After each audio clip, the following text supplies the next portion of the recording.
সুন্দরবন জঙ্গলে হঠাৎ একদিন একটা ডাইনি বুড়ি চলে আসে। আরে এই রাস্তার ধারে এই জায়গাটা তো অনেক সুন্দর। মনে হচ্ছে এই রাস্তা দিয়ে মানুষের চলাচল আছে। আমি এখানে আজ থেকে মরণ কুয়ো হয়ে এখানেই থাকবো। যে মানুষ এই রাস্তা দিয়ে যাবে তাকেই আমার শিকার বানাবো। সেই দিনের পর থেকে সেই ডাইনি বুড়ি সেই রাস্তার পাশে মরণ কুয়ো হয়ে সেখানেই থাকতে লাগলো। এরপর যে ওই মরণ কুয়োর পাশ দিয়ে যেত তাকেই সেই মরণ কুয়ো থেকে অদ্ভুতভাবে সেই ডাইনি বুড়ি ডাকতো। যে ওই ডাক শুনে সেই মরণ কুয়োর কাছে যেত, ডাইনি বুড়ি তাকেই সেই মরণ কুয়োতে টেনে নিত।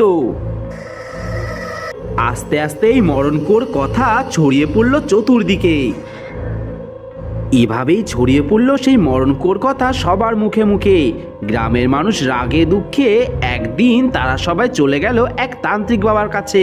গ্রামের মানুষ সেই তান্ত্রিক বাবার কাছে গিয়ে সমস্ত ঘটনা খুলে বলল। এরপর তান্ত্রিক বাবা গ্রামের মানুষদের বলল, এই যে তোমরা শোনো, তোমরা আর চিন্তা করো না, আমি তোমাদের এই সমস্যার সমাধান আজই করে দেব। আসলে ওই মরণ কুয়োর মধ্যে থাকে এক মহাশক্তিশালী ডাইনি, তাকে হারানোর সাধ্য কারণ নেই।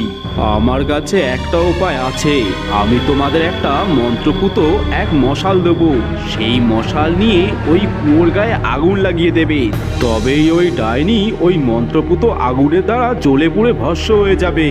এরপর গ্রামের সবাই তান্ত্রিক বাবা সেই মন্ত্রপুত মশাল নিয়ে ডাইনি বুড়ির সেই মরণ কুয়োর গায়ে আগুন লাগিয়ে দেয়, আর সাথে সাথে ডাইনি বুড়ি বেরিয়ে এসে মরণ যন্ত্রণায় ছটফট করতে লাগে।